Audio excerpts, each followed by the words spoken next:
Chapter 13. It was a trial to my feelings on the next day but one, to see Joe arraying himself in his Sunday clothes to accompany me to Miss Havisham's.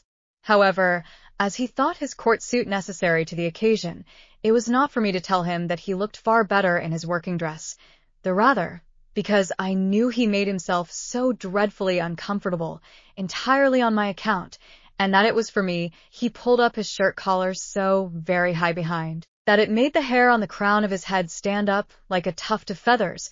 At breakfast time my sister declared her intention of going to town with us, and being left at Uncle Pumblechook's and called for, when we had done with our fine ladies, a way of putting the case, from which Joe appeared inclined to augur the worst. The forge was shut up for the day, and Joe inscribed in chalk upon the door, as it was his custom to do on the very rare occasions when he was not at work, the monosyllable hout, accompanied by a sketch of an arrow supposed to be flying in the direction he had taken. We walked to town, my sister leading the way in a very large beaver bonnet, and carrying a basket like the Great Seal of England in plaited straw, a pair of pattens, a spare shawl, and an umbrella, though it was a fine bright day. I am not quite clear whether these articles were carried penitentially or ostentatiously, but I rather think they were displayed as articles of property, much as Cleopatra or any other sovereign lady on the rampage might exhibit her wealth in a pageant or procession. When we came to Pumblechook's, my sister bounced in and left us. As it was almost noon, Joe and I held straight on to Miss Havisham's house. Estella opened the gate as usual, and, the moment she appeared, Joe took his hat off and stood weighing it by the brim in both his hands, as if he had some urgent reason in his mind for being particular to half a quarter of an ounce. Estella took no notice of either of us, but led us the way that I knew so well. I followed next to her, and Joe came last. When I looked back at Joe in the long passage, he was still weighing his hat with the greatest care, and was coming after us in long strides on the tips of his toes. Estella told me we were both to go in, so I took Joe by the coat cuff and conducted him into Miss Havisham's presence. She was seated at her dressing table, and looked round at us immediately. "Oh," said she to Joe, "you are the husband of the sister of this boy?" I could hardly have imagined dear old Joe looking so unlike himself, or so like some extraordinary bird, standing as he did speechless, with his tuft of feathers ruffled, and his mouth open as if he wanted a worm. "You are the husband," repeated Miss Havisham, "of the sister of this boy." It was very aggravating, but, throughout the interview, Joe persisted in addressing me instead of Miss Havisham, which I meander say, "Pip," Joe now observed in a manner that was at once expressive of forcible argumentation, strict confidence, and great politeness, "as I hup and married your sister, and I were at the time what you might call, if you was anyways inclined, a single man." "Well," said Miss Havisham, "and you have reared the boy, with the intention of taking him for your apprentice. Is that so, Mr. Gargery?" "You know, Pip," replied Joe, "as you and me were ever friends, and it were looked for'ard to betwixt us, as being calculated to lead to larks. Not but what, Pip, if you had ever made objections to the business, such as its being open to black and sut, or such like, not but what they would have been attended to, don't you see?" "Has the boy," said Miss Havisham, "ever made any objection? Does he like the trade?" "Which it is well beknown to yourself, Pip," returned Joe, strengthening his former mixture of argumentation, confidence, and politeness, "that it were the wish of your own heart." I saw the idea suddenly break upon him that he would adapt his epitaph to the occasion, before he went on to say, "And there weren't no objection on your part, and Pip, it were the great wish of your heart." It was quite in vain for me to endeavor to make him sensible that he ought to speak to Miss Havisham. The more I made faces and gestures to him to do it, the more confidential, argumentative, and polite he persisted in being to me. "Have you brought his indentures with you?" asked Miss Havisham. "Well, Pip, you know," replied Joe, as if that were a little unreasonable.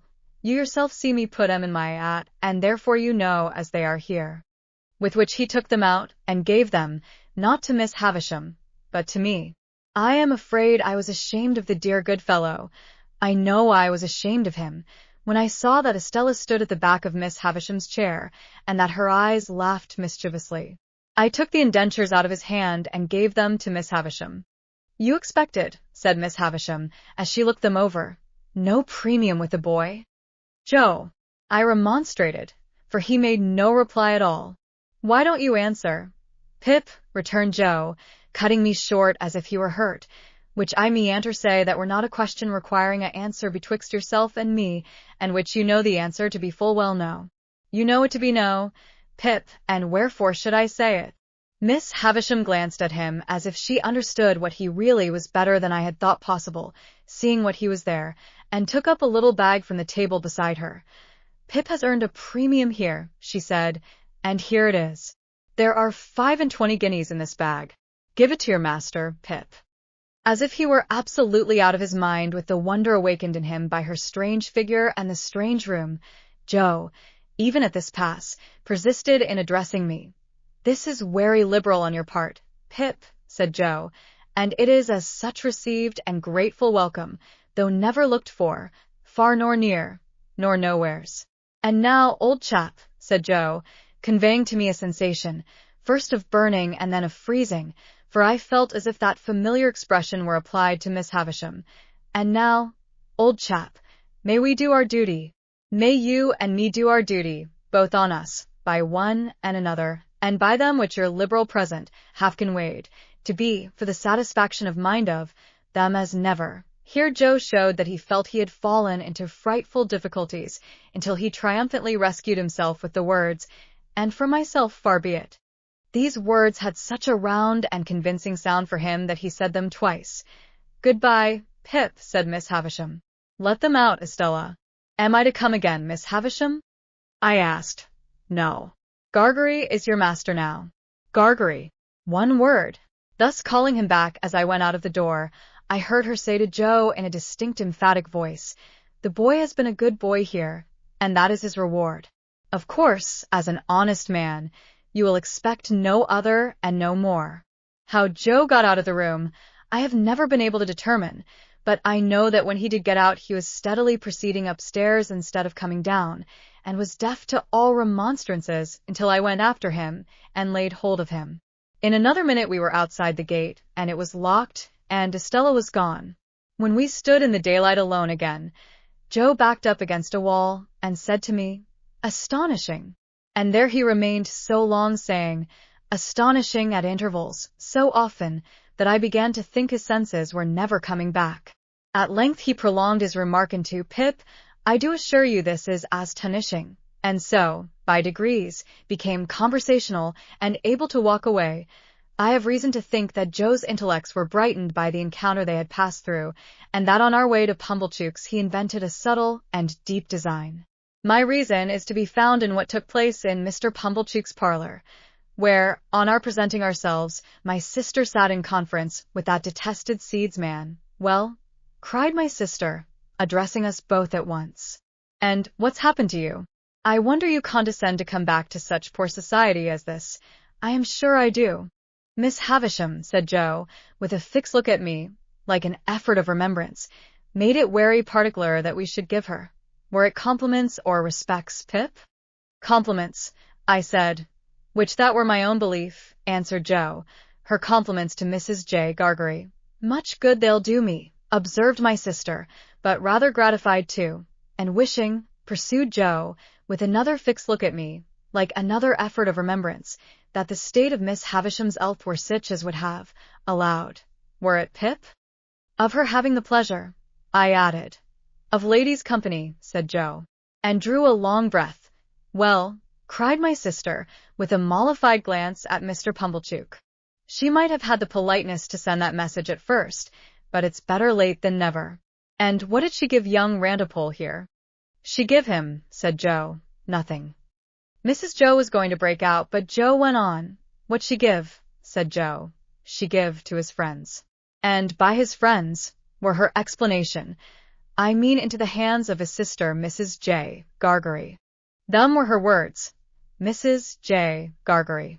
She mayn't have knowed, added Joe, with an appearance of reflection, whether it were Joe or Jorge. My sister looked at Pumblechook, who smoothed the elbows of his wooden armchair and nodded at her and at the fire, as if he had known all about it beforehand. And how much have you got? asked my sister, laughing. Positively laughing. What would present company say to £10? Demanded Joe.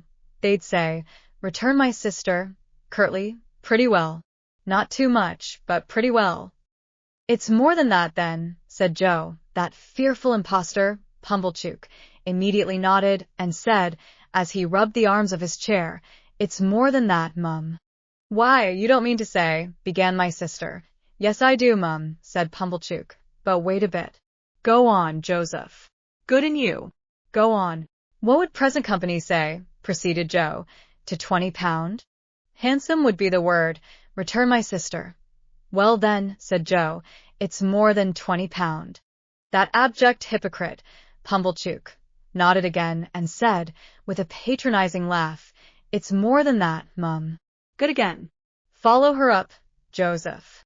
Then to make an end of it, said Joe, delightedly handing the bag to my sister. It's £25.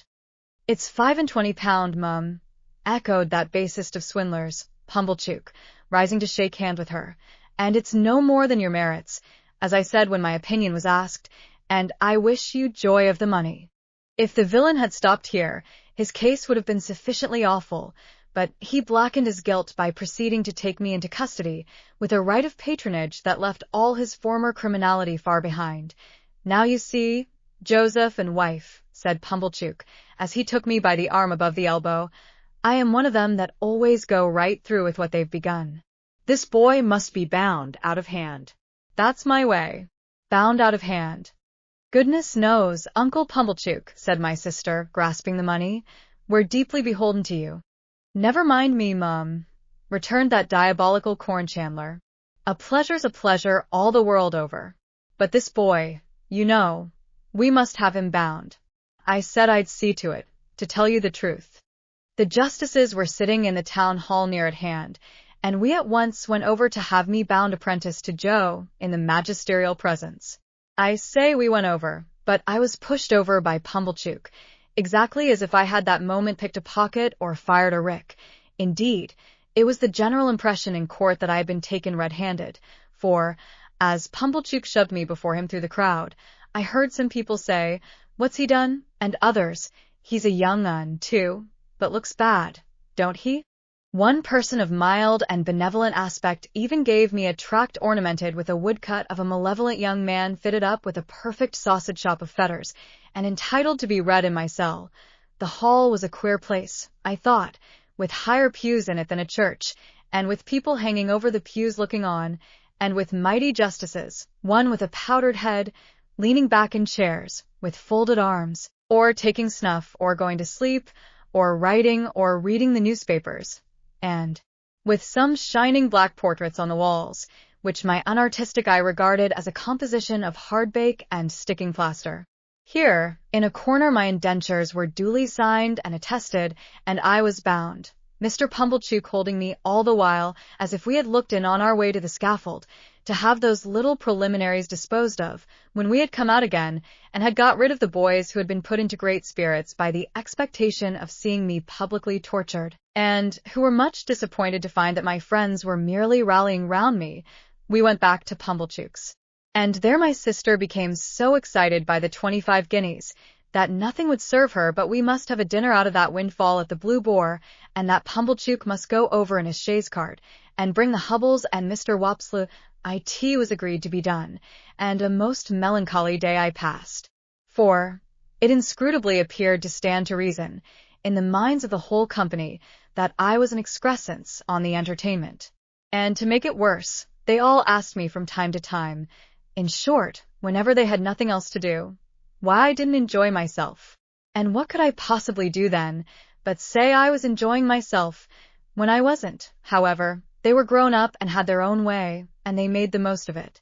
That swindling Pumblechook, exalted into the beneficent contriver of the whole occasion, actually took the top of the table, and, when he addressed them on the subject of my being bound, and had fiendishly congratulated them on my being liable to imprisonment if I played at cards, drank strong liquors, kept late hours or bad company, or indulged in other vagaries which the form of my indentures appeared to contemplate as next to inevitable, he placed me standing on a chair beside him to illustrate his remarks.